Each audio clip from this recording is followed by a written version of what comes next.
Well, we're here. We did it. Um, we'll go right into it. The Joey spoke with you yesterday. We had a pre-podcast uh, by ourselves on the phone, and I Mm. also had one of those 2 hour ish conversations with Charles today. So I think that there's a lot to talk about here. Mainly You've the primed our pumps. yeah, the pumps are primed. Um, wow, I feel like I'm doing an actual podcast with a nice mic here. You are. And I feel like the jabroni with a crappy webcam mic. You guys are all pro, and Look here at I am, look at the video allegedly though. an audio engineer myself. Listen, Yeah, this is the whole thing with this podcast is to just start it, and now I've just added this part. I've So also edited enough podcasts to know that the mic can be all kinds of crappy. What has a bigger effect is how echoey the room is and how noisy the room is yeah, that you're recording in. I'm in my kitchen, so it's probably what it is. You sound good. Oh, thanks. You both Well, how sound do I great. look? Better. Okay. I Um, don't look as good now, but I had to switch those earbuds. They were popping out of my ears every 5 seconds, so can't have that happening. Too um, much. so Yeah. I I'm think gonna look like that guy from Star Wars, wait. What guy? the bald head and like the machinery covering up his ears. He's one of the side characters. Do you know the But that's side what I look characters of like Star every time I Wars? put headphones on. I don't know Or, what his name no. is. Well, I think that the jumping off point here would be fun is following inspiration. Was a general theme between the when I talked to you guys, Hmm. and yeah, um, I'll I've really been actively we've all talked about this, but like really doing the thing that is exciting and inspiring, um, using that as your compass and where things kind of come from. Um, and I think that it's easy to kind of get lost in like how do we get more people to hear our band or I'm going to do this. If we do this idea, it will make us a lot of money and maybe people will hear us. Or but if everyone has a different gauge as to what that is, but it's important. And I've been really in Kindo we were you know was Joy filled Charles in just about some stuff that some opportunities, and we were kind of not all on the same page with the actual opportunity, but there was some stuff about it that was cool, and it actually inspired a different one that is like that's the right way to do it. And when you and I were talking, Joe, about the details, um, this is where I thought was the interesting thing. It was like, okay, well, where do we do this? Like, how? What's our next step here? And I just felt strongly like, let's just get in a room and play and do it and start building it. But like, what about like that?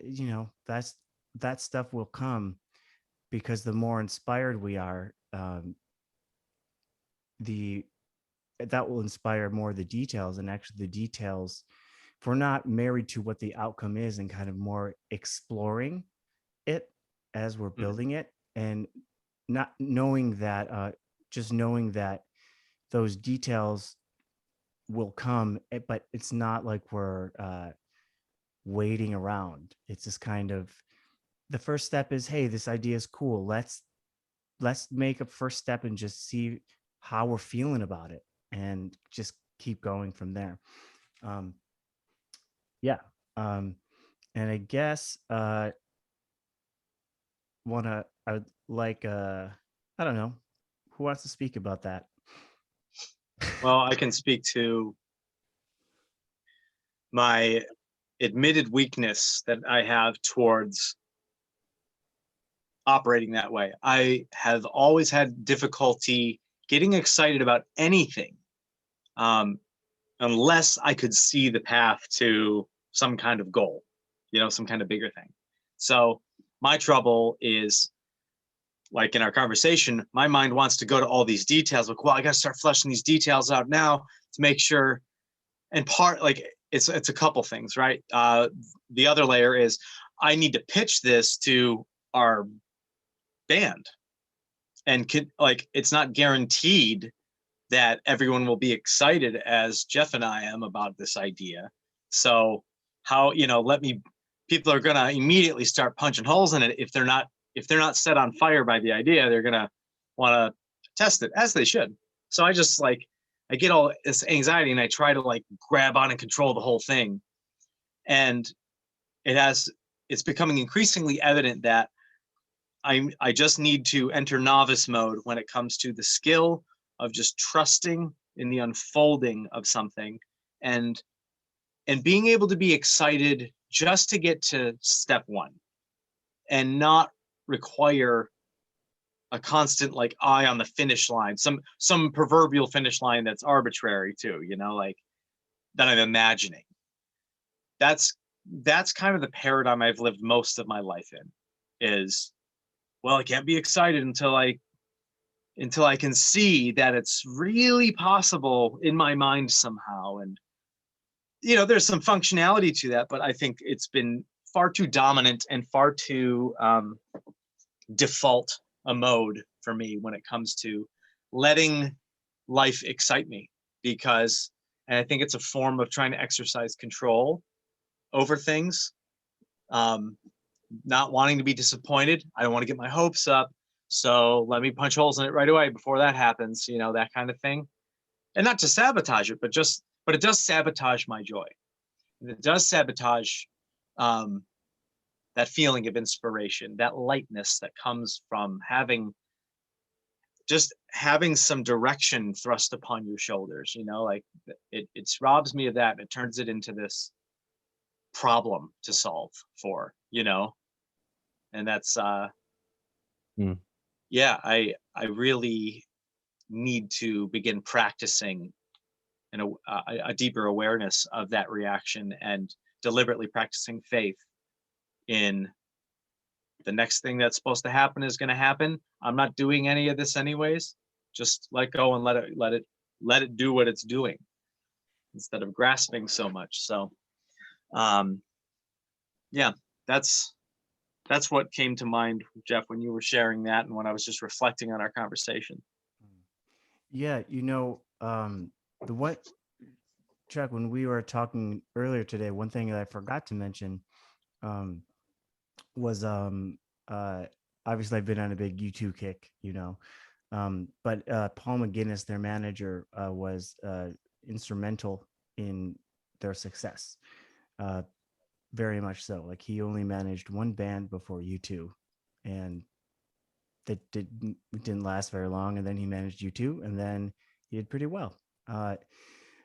Some unconventional things, and I heard him speak, an interview with him, and it was cool. I noticed he always spoke as in we, we was very community, the band and him were we, and the band, there was one thing where they noticed that they didn't like opening up for bigger bands, because they just wanted to play in front of their own crowd. And obviously, typically, that is one of the greatest ways for a band to get in front of people and get heard and be associated with a bigger name. And they were, Paul McGuinness is we found out that we liked it better to play in front of 50 of our own fans than 500 to 1,000 of other people's fans, and hopefully to win them over. Now, I'm not speaking to that, because I don't think that's the answer, but it was for them. They did all right. So they started doing that. But the way he talked about it was, that's how they all felt about the direction, even though it was kind of counterintuitive. And their manager also went with them to that place, despite what typically is done, but I thought that was really cool. And I'd love to hear Mm. your thoughts. And feel free to, we can repeat some of the things that we talked about because it wasn't recorded, but I think that there's some really good stuff in there. You know, I was seeing how you were connecting the story there about you two and to like following what excites you, going with that because it's going to be more fulfilling in a way. Because I think sometimes we get confused by how we define success and what why we're doing what we're doing. And sometimes the mind is like, you know, the mind is always trying to see everything like a chess game. Let me think 5 moves ahead. Let me solve it before I experience it so that I can, that'll ease my anxiety if I know what's going to happen, even though you absolutely never know what's going to happen. And, something Joey was saying reminded me of like what this interesting concept in Buddhism where they say, the mind is a great servant, but a terrible master. And I think we all kind of fall into that sometimes where we let the mind be the boss and the mind is the one that's like planning everything, thinking, needing a specific outcome to unfold. And if things don't unfold the way the mind perceived it, um, then there's disappointment and there's upset. And then you also try and use a different part of the mind to try to prevent that from happening by seeing what's going to happen. And so, yeah, for me, it is also a leap of faith, like trusting that the bricks are going to appear beneath your feet every time you step as you're kind of walking, you know, in the air or in the abyss and you're afraid you're going to fall. But then every time you take a step, boom, there's a brick. You're okay. You have a foundation to stand on. And I think it's a very metaphysical principle that I think a lot of us are becoming aware of now. Like that we don't know what's going to happen and we don't have any control. We try to exercise whatever control we think we have, but like the trust in life and the faith of like, okay, it's going to unfold. How is it going to unfold? Well, you have to stop concerning yourself with how it's going to unfold. At least that's what I practice. And like I also practice, there's this interesting thing I think about sometimes related to this where it's like, um you ever notice like you have an idea in your head and then you put it into words and then it comes out of your mouth, but how did that all happen? um how did I do that? um I don't know what I'm going to say before I say it, so how is it happening? And like I think that's sort of what the universe is doing all the time. And when you notice it, then that's when you find like this stillness. When you kind of catch it doing its thing, then you're like, oh, then your mind goes blank and you're at peace. Yeah. Yeah, that's uh I guess a good segue to introduce you to. Um, we just went right into it, which I love. Um, but uh, for those Kindle fans who don't know Charles, I don't think anyone does. Um, you should, and you will soon. But Charles and I are old friends from Guitar Center days, and also good friends with Johnny Bob. Like he's in the circle of people I met early on when I moved to New York. We lost touch for about 7 years, something wild, because Charles moved away, and he had been on my mind, which we can get into specifics of that in a bit. But basically, randomly, I was just thinking about him a lot, and so I called him, and we had a series of conversations, and we collaborated on a song, and we noticed it's going to be the biggest song in the world, says all of our friends and family. So that felt good, and even if it doesn't happen, I believe it is.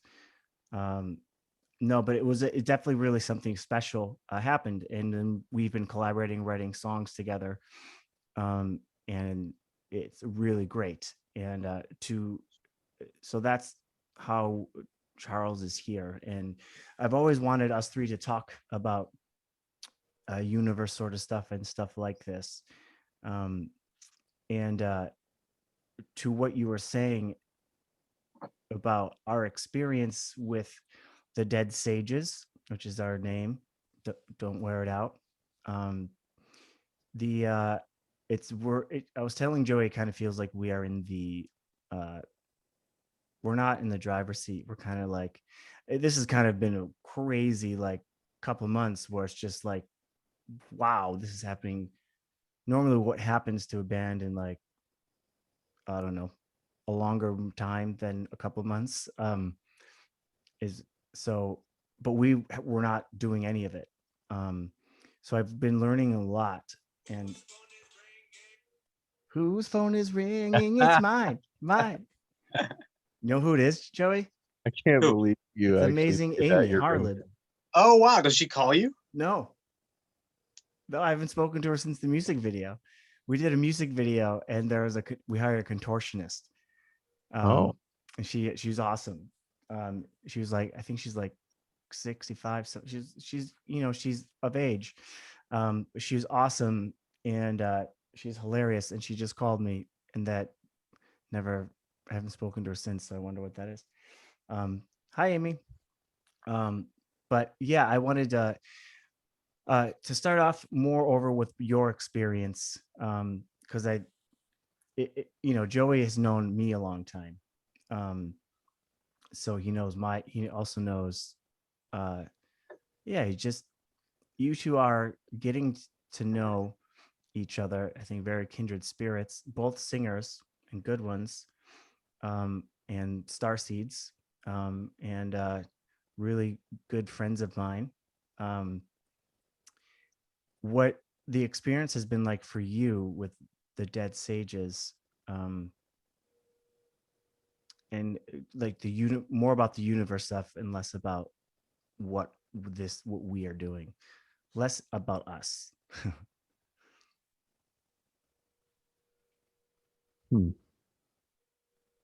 Not sure how to respond to that. Next question, Joey. No. Well, and I'll tell you why, because I do feel like there's something worth exploring, at least as a segue, in talking about how we decided to form a band of sorts, because I think that every decision we've made in making this music together has been has been a result of like the fact that you and I both are allowing the universe to kind of guide how it happens and what's happening, without we are actually, it's kind of an experiment because we're both just sort of like deciding to not drive, and let something else drive it. And that might sound like, chaos to somebody, but I think there's a frequency that we can all tune into where there's a little bit more intelligence behind how things are being guided if you are able to see it. And there's this feeling of like, well, we don't really have anything to lose, and the only reason we're doing this is because we already kind of feel like it's something that's happening to us rather than something we are trying to make happen. And that is something I don't think I've ever experienced in any of my other musical projects. I usually, my drive now for why I'm doing music and everything has changed drastically. I experienced a kind of, well, I did experience an ego death, as they say in the Eastern mystical teachings. But there was also a kind of death of my dreams that I experienced as well. Before I left New York to come to California, I realized this thing I had been putting all my energy into wasn't going to go the way I wanted it to go. Every single time I tried to make something happen a specific way, it was just like trying to fit a square peg into a round hole, everything I did. And I thought, well, gosh, like I'm not in control because what I want to happen isn't happening. And over time, I began to accept that however my life was going to unfold, it wasn't necessarily up to me. Um, and I started to do music.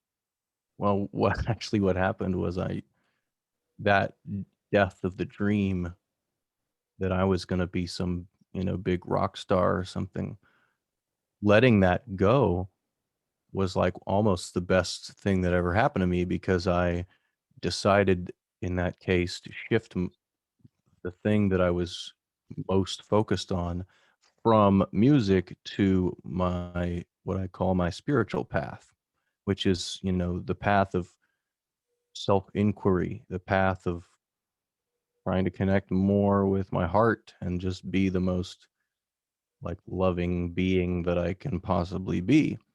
And sometimes I get to express that in music, but the music isn't the main reason, the main thing I do.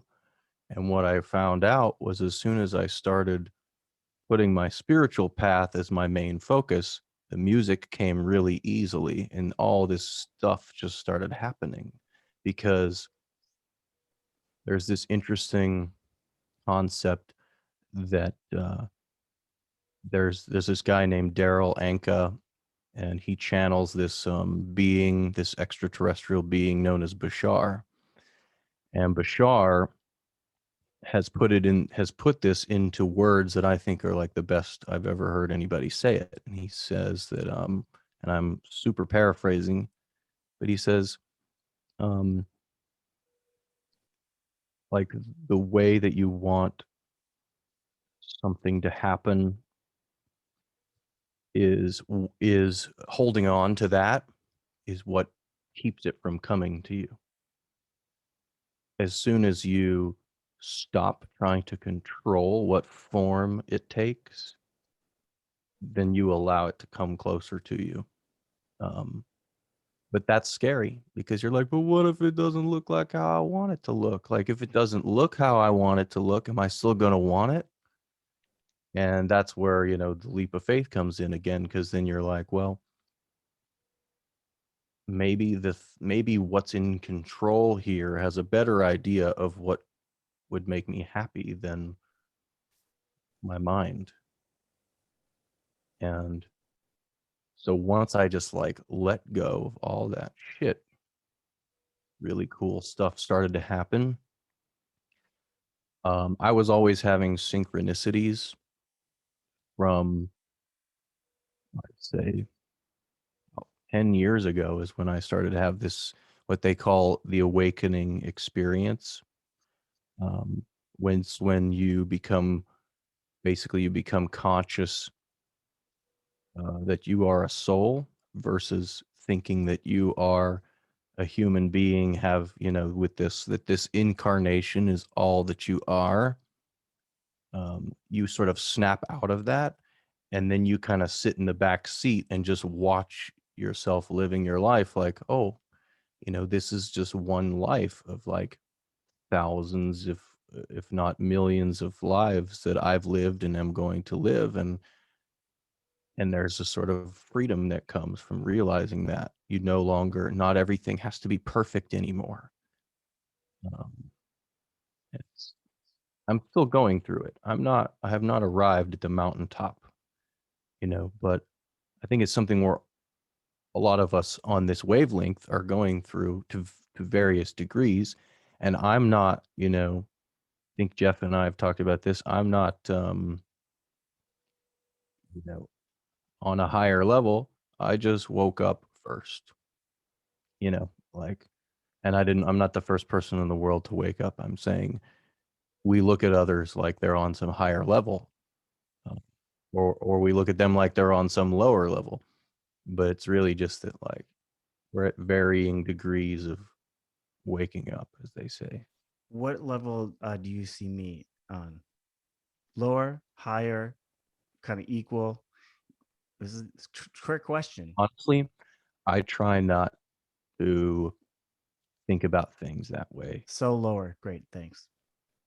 No, no, it's impossible for me to know your being as well as your being. So like,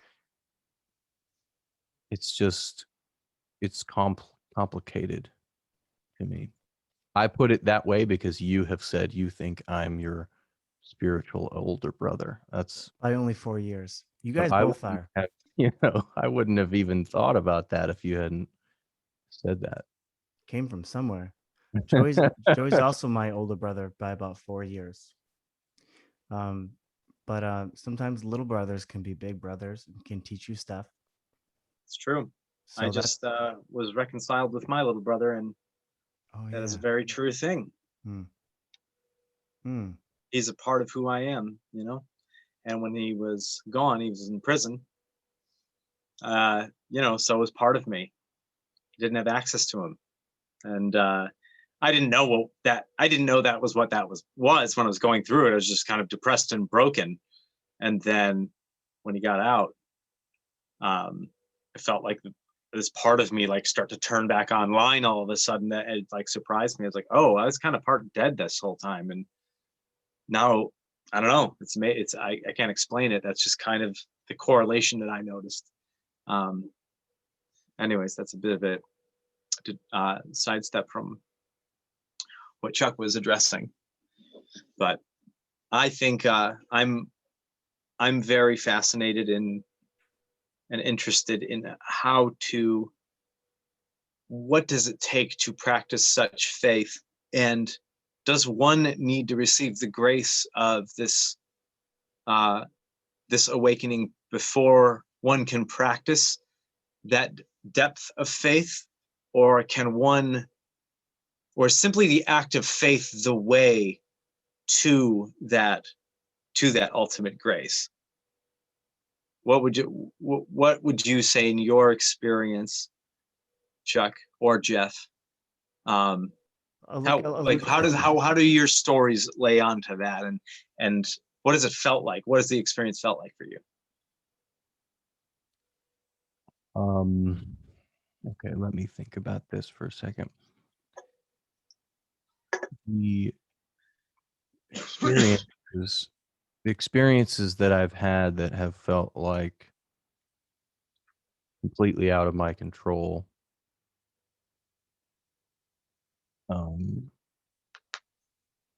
definitely grace. As to like when I woke up or started to wake up, as they say,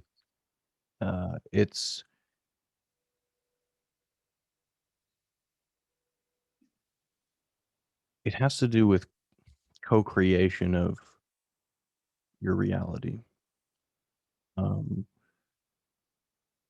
Like I was saying before about how what Bashar was saying about how when you have an idea of what you want, and you cling to that idea, you actually push it away, or you keep it. It's already on its way to you.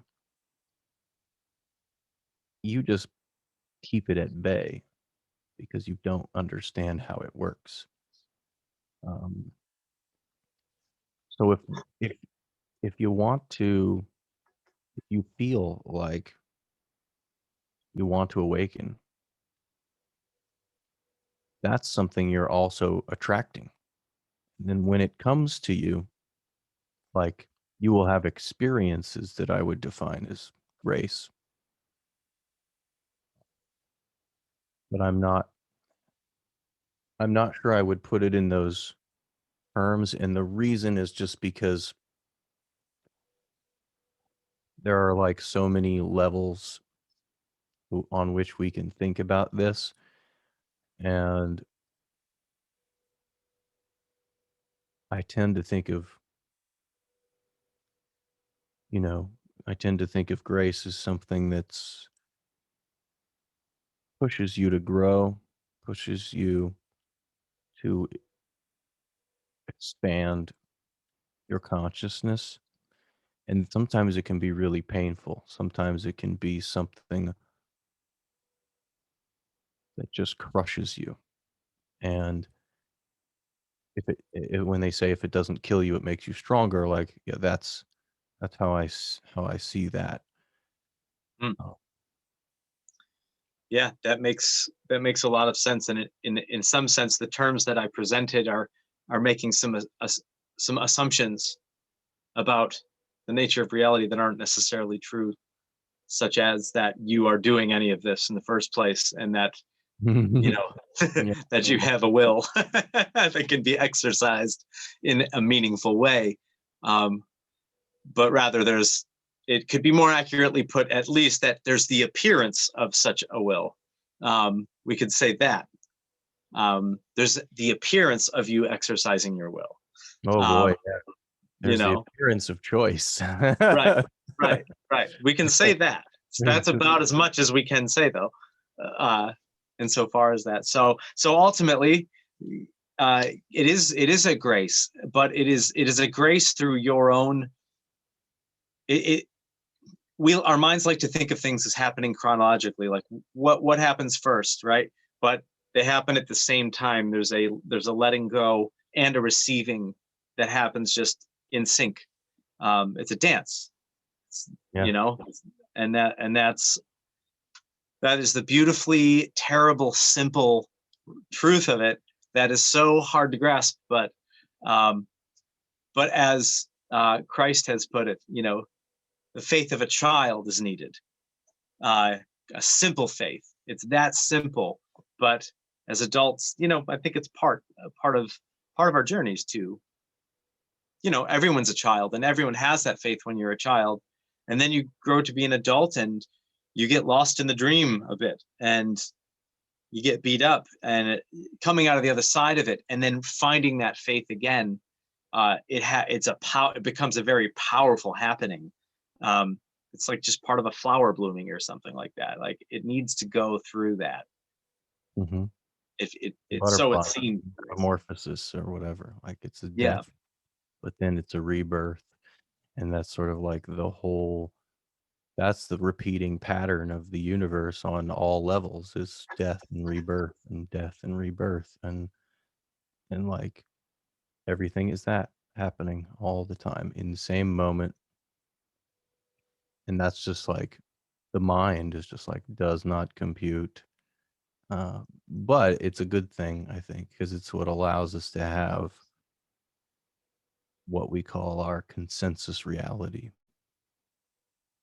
Do you feel like these sort of fundamental realities, in the terms that we're using to put them in, of which there are almost infinite ways to grab a slice of it, do you think the sort of loss of our tradition of ancient stories and storytelling, and the value in these stories and parables that offer a myriad of access points to that deeper reality, so as to create at least some kind of substantive map in the mind, in our human bodies, to be able to navigate these practices of faith, and understand these realities that can't be explained in terms of logic and binary and linear thinking. But stories give rise. These stories are really the human operating system. That's like the baseline code. Everything's a story. You go outside and it's cold. You don't think, oh, it's 38 degrees Celsius. That's not the thought that happens. The thought is a story. It is cold. That's a story. Like we're mostly thinking in stories. And I think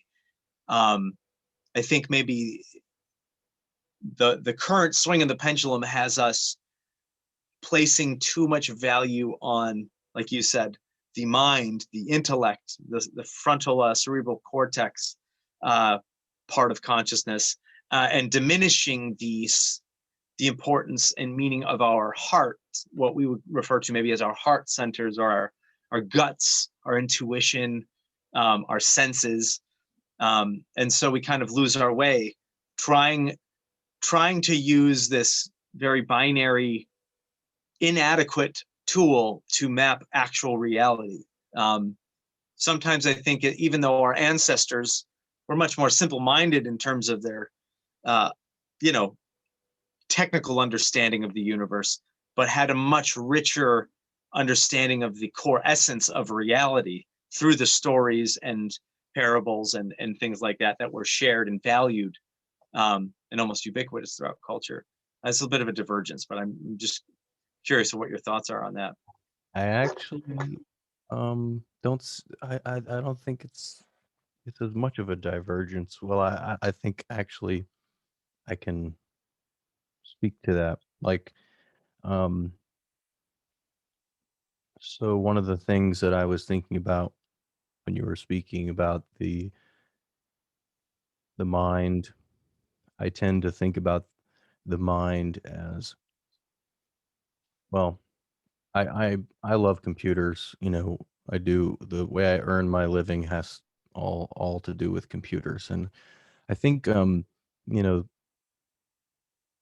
a computer is a really great analogy for understanding, like, the predicament of you know what we are.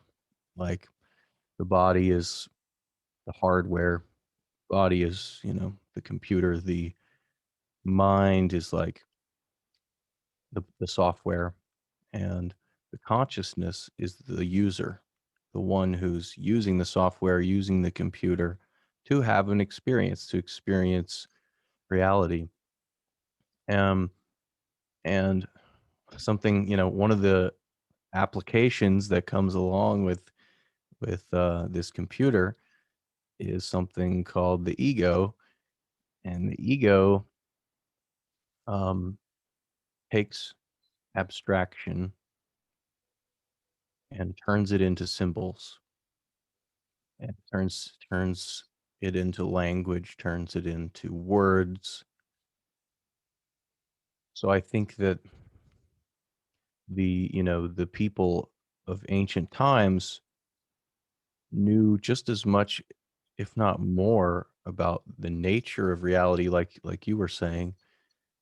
um, and the science is helpful in that it helps us solve our perceived problems, but it still takes something that's seemingly abstract, um, and the ego takes it, names it, puts it in a file in the brain, and then your ability to actually see how you're connected to everything is inhibited by all these symbols and naming everything. And so I think that rather than, whether or not stories are a good thing for us, I think a human being who I think I am is also a story, because I was born into this planet, and until I learned a language, everything was still very abstract. And it was, there were feelings and needs and urges, but that's like, that's what the body needed. So I'm sitting here like thrown into a situation where I have this computer and it needs things from me, but I'm in this landscape where I don't even know how to give those things. All of a sudden your mom, feeds you or whatever, and the pain goes away.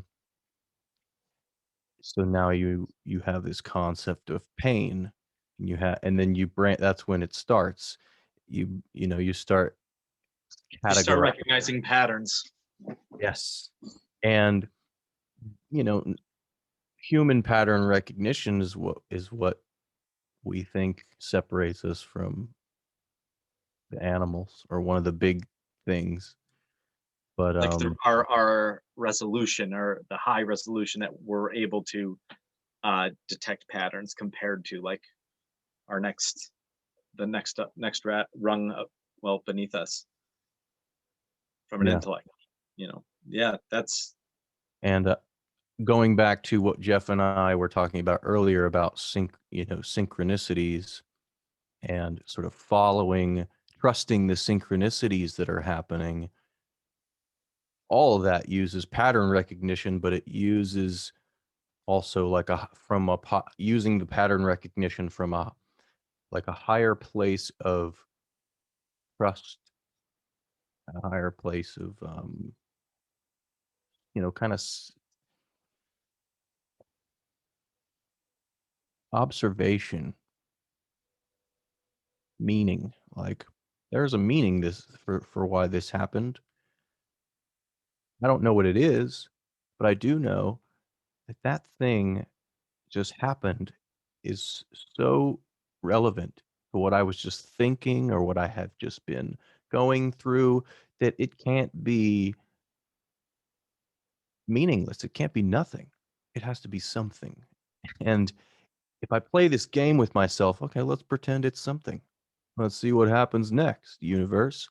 And the universe will be like, okay, boom, boom, boom, boom, boom, boom, boom, boom, boom, boom, boom, boom. And then you're just following breadcrumbs. Um, and some people, just live their lives that way. And I aspire to live my life that way, but it's like, takes a lot of faith. And, I don't know if I have that level of faith, but I'm getting there. I'm working on it. You know, you said something once about a check when I like had an experience where I was just like in my apartment and it smelled like a perfume or something, and it was like it was middle of the day. I was just laying on the couch. I think I was watching TV or just something monotonous and or benign. And I have candles, but none of them were on, and the candles were on the other side of the room. So I'm like, what was that? And I felt a part of me. Uh, oh, it's just one of those things. It's just it's just a candle. I mean, it was definitely something in the physical world here. It was like a candle, but I knew something in my gut was just like, just notice that. And I told you about it. I think it was later that day or something. And I just remember I'm like, and you're like, was it like a floral scent? I'm like, well, I don't actually remember now because I was thinking it was the candle, but I say perfume, so it had to have been something like that. And you're like, yes, that's happened to me. Like, really? Like, and what I remember you saying is like, so the bit really, it's just I don't quite know how you put it, and you can correct me, but like the angels or the beings around you is just seeing if you're paying attention, and that like really hit me because I made sure to take note of it and not, and specifically, knowing that it was probably I'm crazy, but I know Chuck is not going to think I'm crazy if I say something like this. Is this anything? That's kind of like, like that's our joke with Jerry Seinfeld, his book. Is this anything? And I'm glad that I said something because I needed to hear that. Make sure you're paying attention. And was it floral? Yes, I've had that before. Trippy. Well, honestly, I don't know if I ever knew anyone else that had that experience. So I was just like, I knew exactly what you were talking about. I tend to think if it's on brand with any of the stuff that you and I have been experiencing, and it probably happens often enough. And I think that a lot of these synchronicities, what I'm realizing is, Joey, we have thankfully a language or a familiarity with weird religious sort of spiritual. And I mean weird and like in the best sense, like we come from, and it's one of those things of like, oh, like paying attention to the things that are just around and that happen. And if you pay attention to how it affects you, like what was my initial reaction? Was that a candle? That's a perfume. And I noticed the language I was using, and I noticed it couldn't really have been a candle. But let me just hold on to it and see if it's anything. And it's a lot of that sort of stuff, which I believe, anyone, everyone really, this stuff like this happens to. Maybe someone more gone, or not gone, but like not in tune, whatever. But I'm a pretty in tune person, you know what I'm saying? Us Well, I think musicians. a good analog is shooting stars. Mhm. Every night there's, there's like 10, you could say a handful of shooting stars every 10 minutes on a clear night, depending on where you are and how much light pollution there is. I mean, it's a pretty common event, actually. We celebrate them as rare events, and I think that's funny because I think that says something about our culture, that and that, every shooting star is an amazing thing. I'm not diminishing that's how special a shooting star is, but in terms of some people have an experience where they're seeing shooting stars all the time, and then you have people who maybe live in the city or live in a noisier environment, so to speak, and every now and then it takes a real big one to catch their eye, but most of the time they might tell you, oh yeah, shooting stars, that's something that happens a couple times a year, Even for the all they know. language, yeah, the language, And then shooting star. It's like it's a someone in the story. country, they're like, well, every night, like all the time, all night, it's happening every night. What do you, and those are to both humans, both people, but totally different experience because of a number of factors. But I will say, to comment on cultivating that faith, Chuck, that you speak of, for me, this pandemic and the consequences of it have been really crushing for me. And it's redefined, like, I'm sure you've spoken with Jeff, like we both kind of were raised in a Judeo-Christian framework and spiritual language and sort of spiritual roadmap.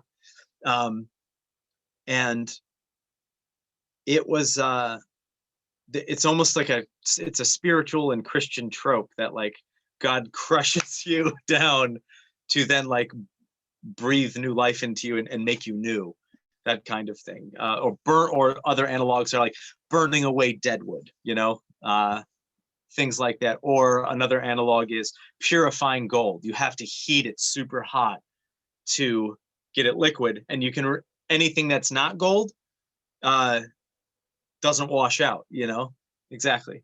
So those are all like, different analogies for sort of this process that God is doing in you every day, is kind of burning away more of what is not actually you, so that you have nothing left to turn to. And I would say, I've been pretty well humbled this year, and have come to a place where faith is now the only option I have.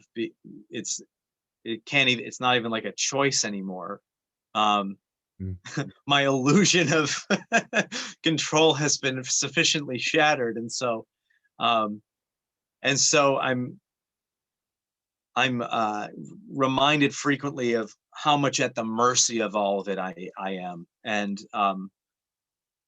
that brings forth a lot of gratitude, and makes way for joy that has slowly been building as I let more fragments go. Every day it's like a little bit more seems to burn off, and there's always pain associated with it too. But I think that's just part of it. It's like accepting that emotional pain. It's like, just the only way out is through, sort of thing. And so, yeah, that's been, it's been pretty wild, man. And so you guys, like, hearing the story of the project that you started, the Dead Sages, has been really inspiring for me. Like, at the beginning of this conversation, I really, I had the thought, was like, well, that's how Kindo should operate from now on, and Yes, that's a scary prospect, because it is a complete relinquishment of control, of vision, of every idea that I had in my head of what the manifestation of this thing is going to be in the future is up for grabs, is up to be scrutinized or be done away with. And but I think I gladly do that, because I related so much, Chuck, to your description of your shoving round things into square, holes, and just, no matter, it's like the more you efforted, the more frustration you came against, the more things just didn't go. And that rings so true for me, especially the past like handful of years for me. Like, I've just been digging my heels in more, and the more I do that, the less things, like, just the more friction there is. It's just more friction, and it's so I think finally I've just been destroyed. we've had a lot happen to us as Kindo, right, Joey? Of where I would say it didn't allow, definitely didn't allow for the this stuff that we were talking about here. But I say that to say, like, you know exactly what to do. And it's not a new concept, and it's not something you need to learn. You know it. Right. It's Because just, yeah. making it wholly and integrated into all Yeah. aspects of all corners of my Yeah. And life. I can say that because it happened to me. I'm just like, oh, wow, I'm really good at this. Well, it's not an ego thing, but like, how did I? Oh, and it was very lucky. It took, you know, conversations with Chuck, but it's just like, that's me, the seer, the gentle nudge of like, you got this. Mm-hmm. The Joker who makes light of serious things, because humor has a place, and it's less serious. It's the most serious thing, and it's not. It doesn't. It's not really that serious at all. It's so normal. These synchronicities and stuff is like, I mean, Chuck and I have been working together for a couple of months, so we could write a book. We already have like 3 albums worth of material, so we got to do that first. But Wow, that's insane. yeah, I mean, we got to work on it. It's not like There's turnkey. Yeah, too much stuff and not enough time to work on it, but it's okay. I think that speaks again to the nature of addressing what is right in front of you, and not letting that imagined mountain to climb thwart your next step. so to Yeah. speak. There was this thing that happened to me today. Was very interesting. I think I should share this. I woke up and I was feeling I've been kind of stressed and depressed about certain situation in my life, and my partner Vanessa doesn't really subscribe always to metaphysical things to the degree that I do, but she knows a synchronicity when she sees one. And today she had one where um, she just kind of felt moved to talk to me about this book she had read. And I'm not going to remember the name of the book, unfortunately, right now, but the author's name is Glennon Doyle. She just released a new a book a couple months ago that's really changed Vanessa's perspective on a lot of things. And um, what sh- what happened was, Vanessa was like, I know you're really stressed out about this situation. Um, there's this passage in my book about how to deal with what you're going through, and she talks about like your inner knowing and like how to listen to your inner knowing. So I was like, interesting. And she wasn't quite able to explain it in a way that really clicked for me. But what happened was I got up, out of bed, and I went to the bathroom or something, and she said, "Come here, you'll never guess what happened." She like was reaching for the book on the nightstand, and it kind of like flipped open exactly to the passage that she couldn't find. She wouldn't have been able to know where to find it, but it was the exact thing. And she actually printed it out for me because she wanted me to like read it and like take it in. Internalize it. Yeah. I'm not gonna read the whole thing, but there's this little part at the end that I think is really, really relevant. So she says, okay, first there's a moment of uncertainty arises. Then you breathe, you turn inward, and you sink. Then you feel around for the knowing. Do the next thing it nudges you towards. Let it stand. Don't explain. Repeat forever. So the thing that really got me here was the part where she says, do the next thing it nudges you Yeah. towards. Because when it comes to like I think we were talking about this at the beginning, like when it comes to doing what's needed, you don't necessarily know what the outcome is, but you might know what the next step should be. And sometimes the next step looks like it's unrelated to solving the problem. Maybe the knowing inside of you kind of nudges you to, go on Amazon and buy some socks. And you're just like, well, what does this have to do with anything? But that's kind of like what. It's the obedience. Yeah, because so what it is it's a surrender to the idea that something is unfolding that your mind is kind of blind to. And if you trust it, then like it's gonna be better than if you tried to plan it. If you tried to Untamed, the see book. 5 moves ahead. Yeah, I like that's that. right. Yeah, I think that's the name of the book. Yeah.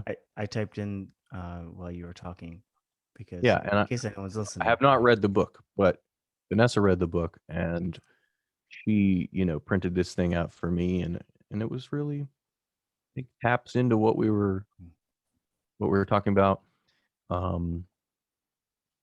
Another I thing love that.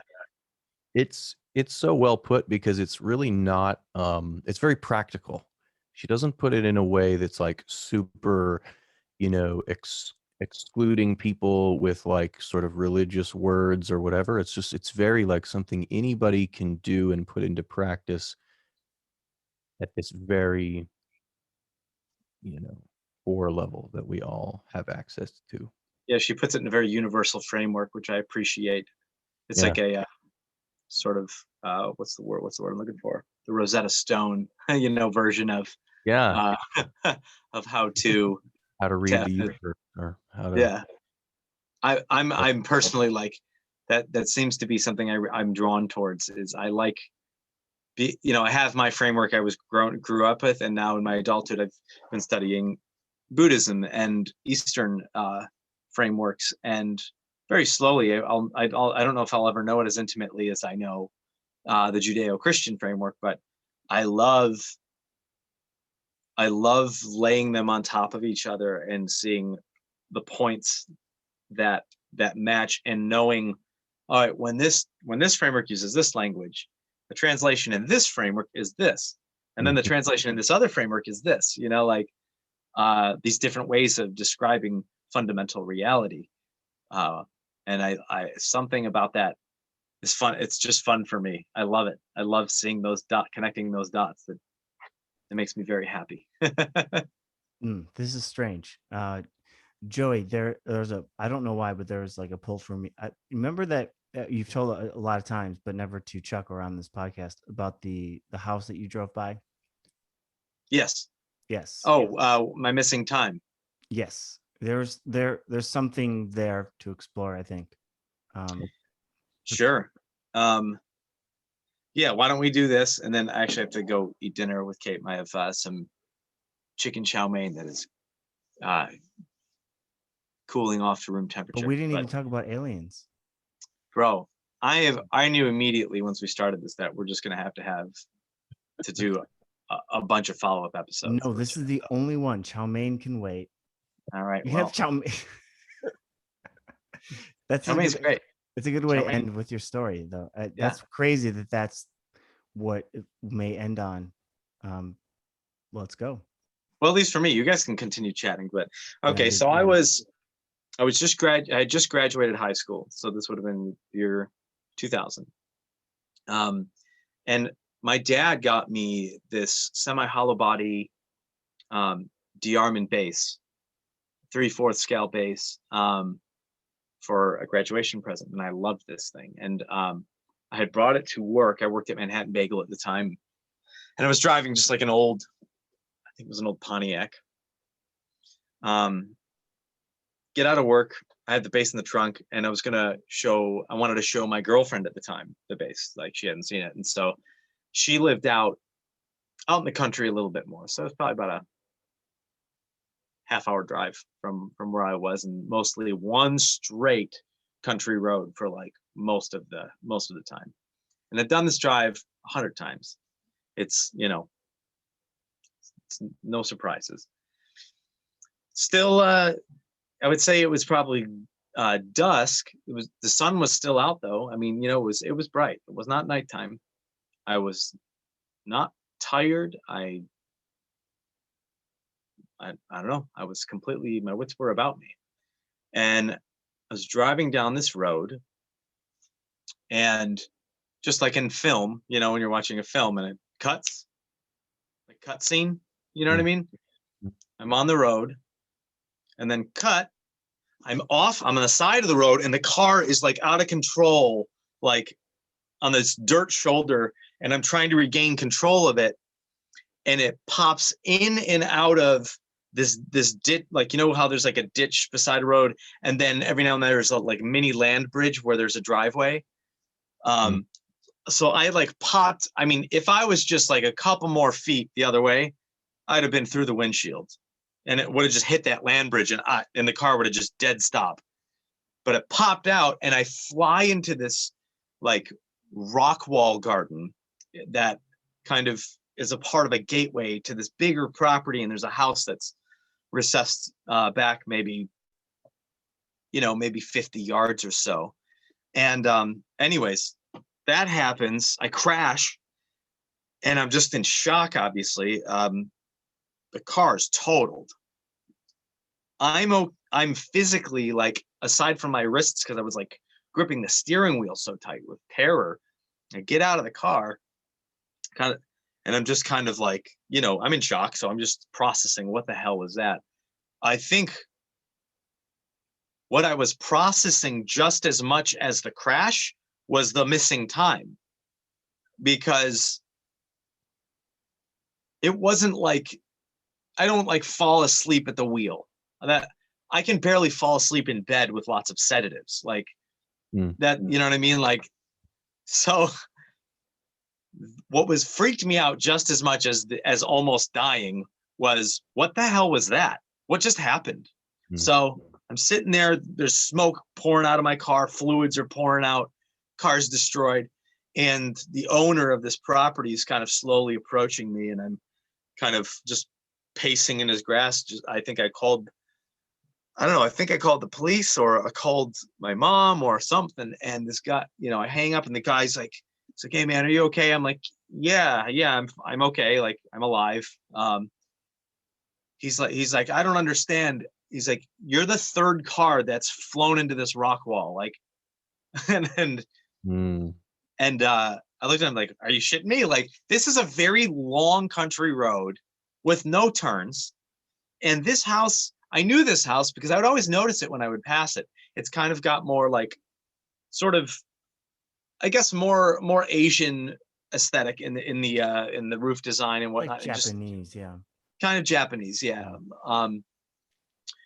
And it kind of stuck out. It was not, there were no other houses that kind of had any kind of aesthetic like especially that. In the country in Buffalo. Right. In Western New York, right. It's pretty weird. Yeah, it's pretty simple. So, yeah, that was just freaky. He told me that, and I'm just like, what do you mean, third car? And it was like within a short period of time. It was like that year. I was like the third car to fly into that garden that year. Exact spot, yeah. In that exact spot. So that was my experience of missing time, and also the synchronicity that was involved with that missing time. I don't know what the hell that was. But yeah, that happened. It was I've never had that experience in waking consciousness ever, before or after that, where it was like a cut scene in a movie. It was really weird. Do you have any kind of guess as to how much time was missing? If I had to make an educated guess based on the experience,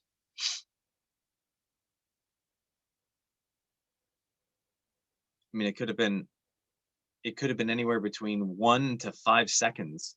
Okay. Yeah. Enough for me to go from being straight on the road and awake, to on the side of the road out of control, but still flying. I'm still going super fast, but just like I was like, how the hell did I get here? I never turned off, and maybe I passed out. Maybe I had a mini seizure. I don't know. Like, I'm sure there's a lot of rational explanations for that, but in terms of my conscious experience, I've never ever experienced anything like that before or after that. So that would have been quite an anomaly for it to have been something like a seizure or of that sort. Well, I don't remember feeling an aura, and I'm also a very like sensitive person in terms of like bandwidth coming in from like body sensations and things like that, and emotional sensations. So I notice every little change in my physiology, which makes me privy to be a hypochondriac, which I'm glad I'm not. I'm not afraid to die anymore, so that's fine. But yeah, so I would have noticed if it was like, oh, I'm starting to feel tired, or I feel funny. I don't feel like an aura. I know some people describe it like an aura right before a seizure or a migraine or something. The thing about I was getting migraines. Oh, sorry. I was getting migraines for a while, though. When I was before, all throughout high school, I would get migraines, and even into my early adulthood. But also, I think I ate like shit, and that was a big part of it. And I started getting more health conscious, kind of my young 20s. I just started like not eating poison anymore. So yeah, that's my missing time experience. It's pretty the thing pretty about gnarly. the story is that like the missing time is one thing, But the synchronicity of that, it happened to at least 2 other cars, and Yeah. that's weird. It's weird. And it was a very strange house, and I think you downplayed a little bit. I don't know if you meant to, but you downplayed how much of a standout this house was. um It was very unique. Like you yes, wouldn't see a house anything like it in the country, or almost in any country. yeah, you This drive country. down a country road, you know the kind of houses you see. Yeah, you see like houses, I don't know. Yeah. This house was like pristine. It was it looked, honestly, it looked like it was like a mini Japanese temple from Kyoto or something. Like it was like, it was a, it stood out. And obviously it was intentional to stand out. um the maybe the reason I felt led to have you share that was because of a synchronicity sort of thing, because what was that, we don't know, but there was something there because of uh that it happened to other cars in the same place in front of the same house, and you looked at the street too, right? There was nothing weird about it. No, it's a straight country. I've driven that road almost every day for like a couple of years at that point. So it's not Well, yeah. I'm glad you're paying attention. Maybe it's just one of those things, like when I smell the flower. Yeah. It's- Who knows? Maybe no one know.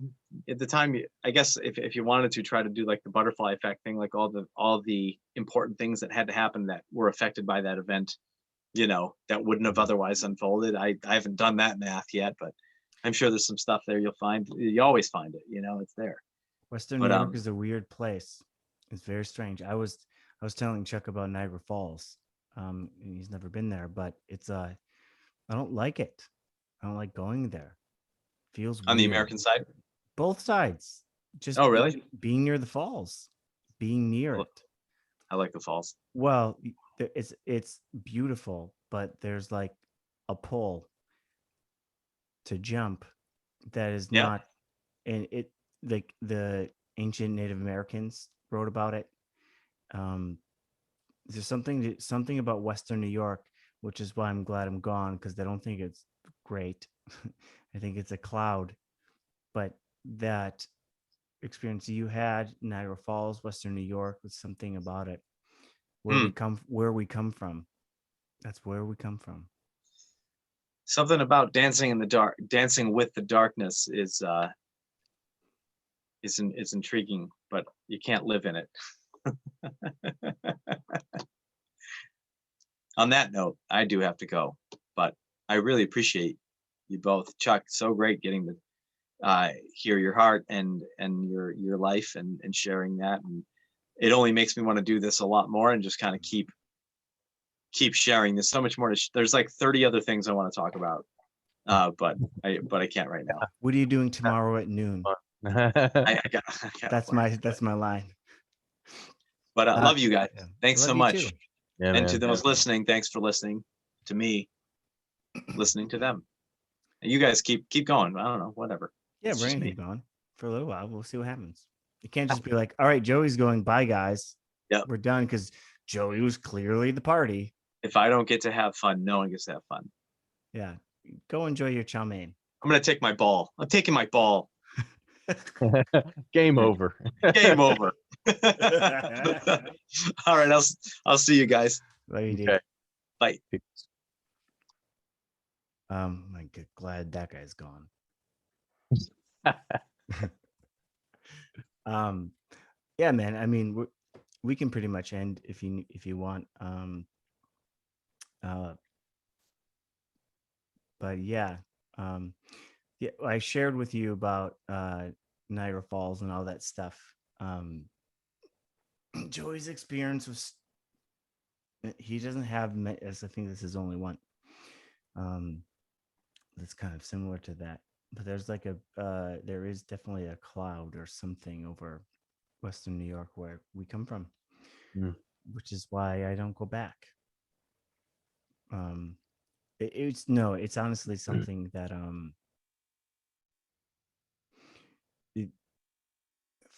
people that know me know that I hate buffalo and I shit on buffalo a lot. Um, Yeah. but I felt very, I don't know, bad being there. That lifted whenever I left.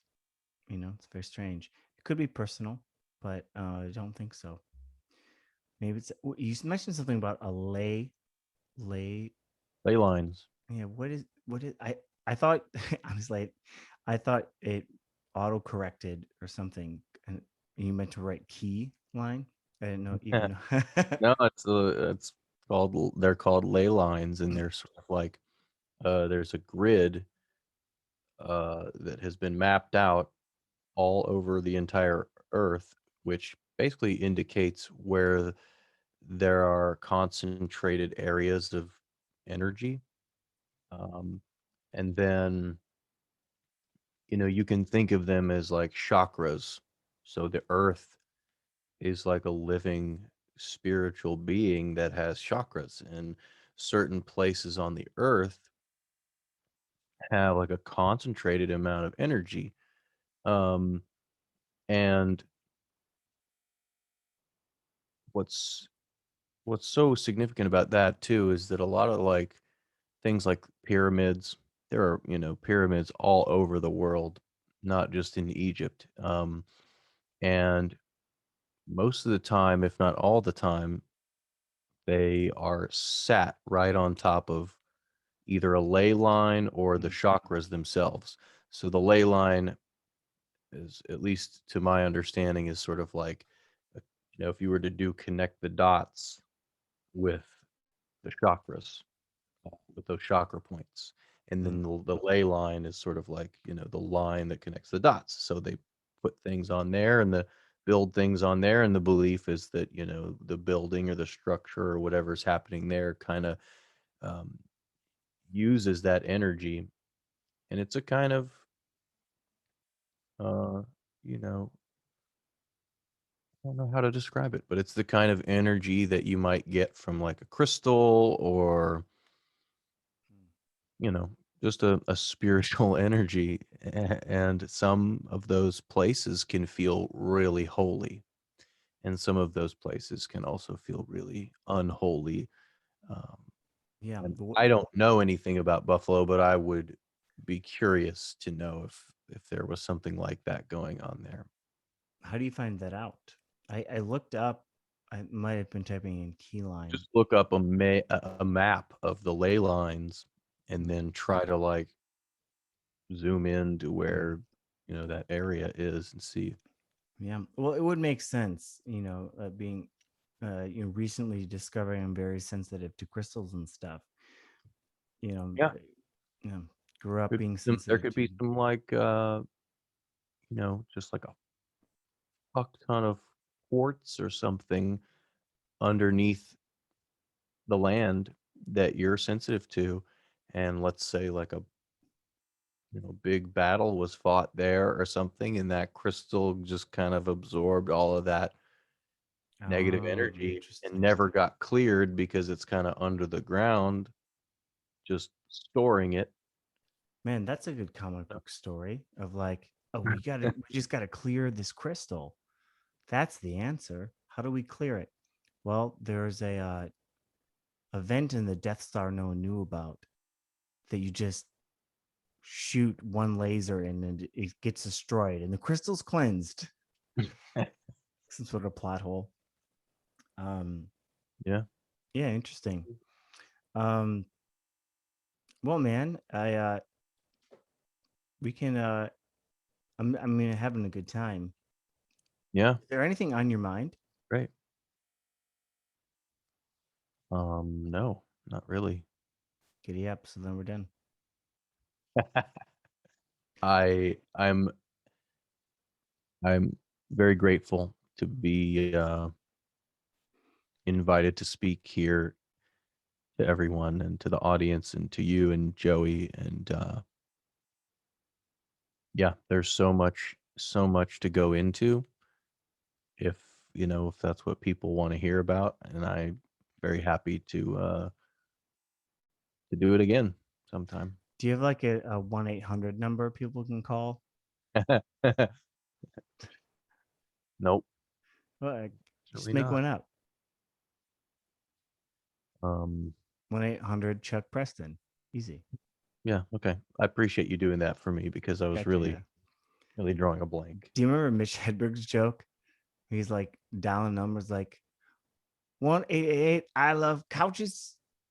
It's like, and then they pick up like, hold on, I'm not done spelling yet.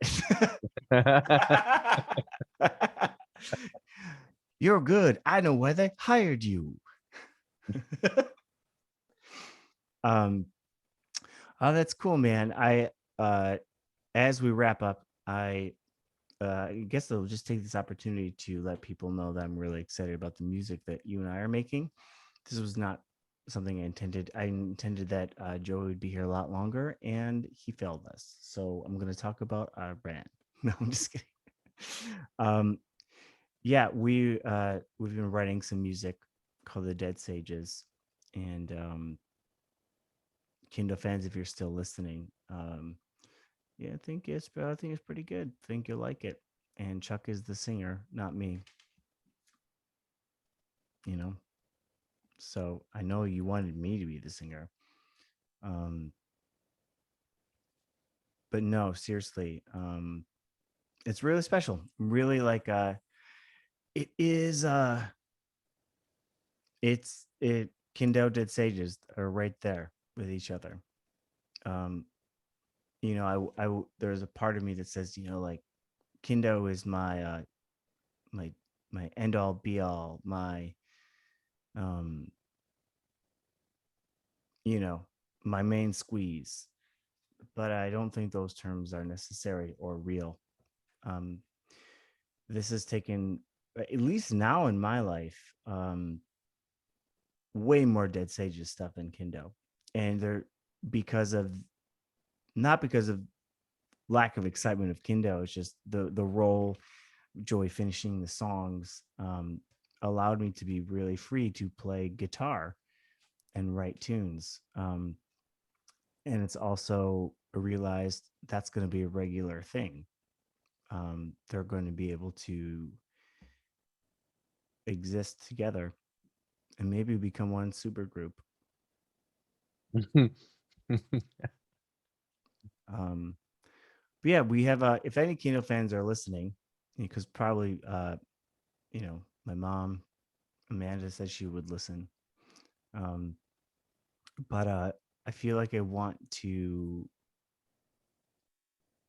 give you the the microphone, the virtual microphone, the ball. The ball is, you now have the ball. The ball that Joey wanted back is you now have. Um, to kind of yeah, describe what the music that we've been creating is, or what anything else you have on your mind. Um, because I think that, well, I know that we're going to be hearing a lot more from you, because of what we're doing. And you're much cooler than me. It's a joke. I'm way cooler. Sorry, I wasn't paying attention. Oh my God. You are, I love that so much. Dude, I was, did I tell you this? Um, we were playing, so Jumbo Trio got in a room and played, and we had like, it was basically a mini concert. Amanda was there, and Johnny's girl brought like 4 other people, and Johnny's dad was there. It was like a kind of a concert, and I was real emotional because it, you know, it was kind of like I was feeling all the, there's so many emotions, and I was like telling Amanda, I'm like, I'm just like, you know, man, it's emotional. I don't, and she's like, are you gonna cry? And it was the perfect thing that could have been said in that moment, because I was, and it was like basically through her the universe like, come on, man, Hmm. like you and Amanda are gonna hang out now and watch the Mighty Boosh and like relax, like cry tomorrow. um it was just such a funny, I love humor, and I saw you not paying attention to what I was saying again. So No, I was with you. I was with you both times, actually. Oh, okay, nice. Yeah. I know it's a weird thing to kind of put you on the spot, but I just feel like kind of led to. I'm a very much of a person that's like, hey, here's you talk now. Bye. Yeah.